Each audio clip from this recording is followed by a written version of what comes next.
Section 6.3. We're going to talk about 3 different theorems from Section 3. Angle-angle similarity. If 2 angles of one triangle is congruent to 2 angles of the second triangle, then the triangles are similar. So similar, remember, means same shape but different size. Then the next theorem that we're going to look at is side-side-side similarity.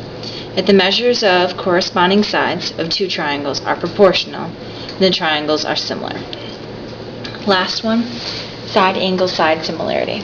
The measures of 2 sides of a triangle are proportional to the measures of 2 corresponding sides of the other triangle, and the included angles are congruent, then the triangles are similar.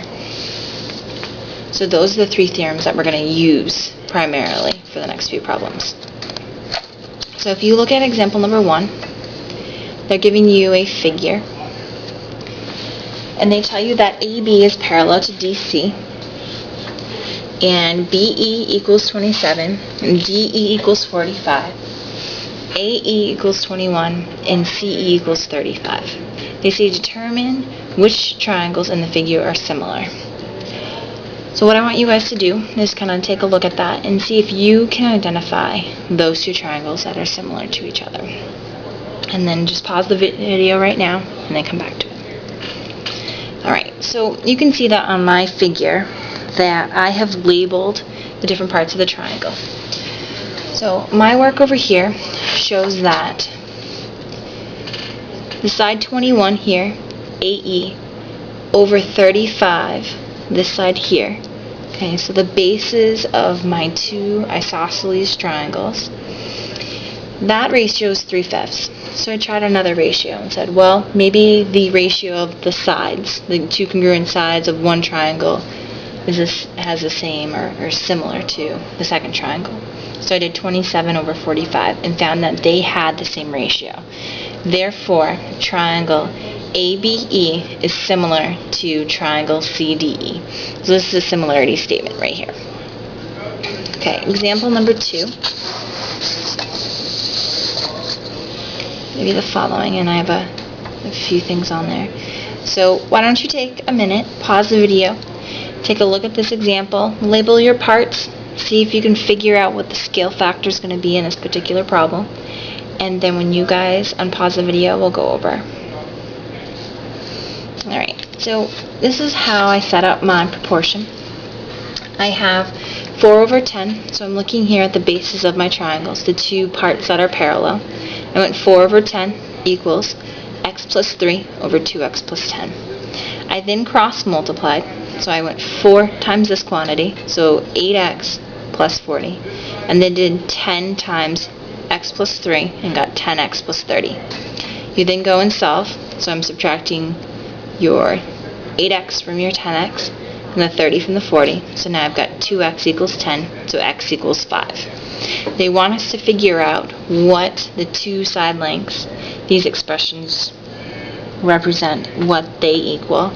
So I'm going to plug in the 5 into QT, and I go, if I double 5 and add 10, I get 20. And then if I add 3 to 5, I get 8.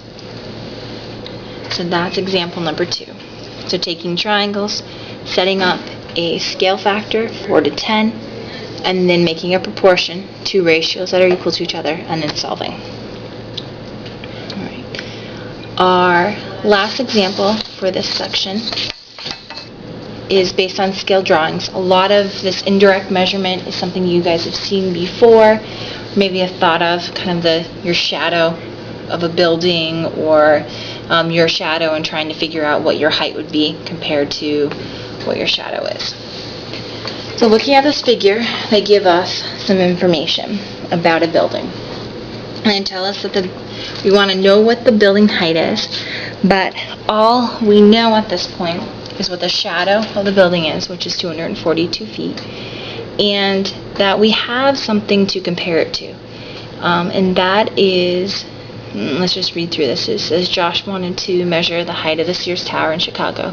Use a 20-foot light pole. So the 12-foot light pole is what he is using.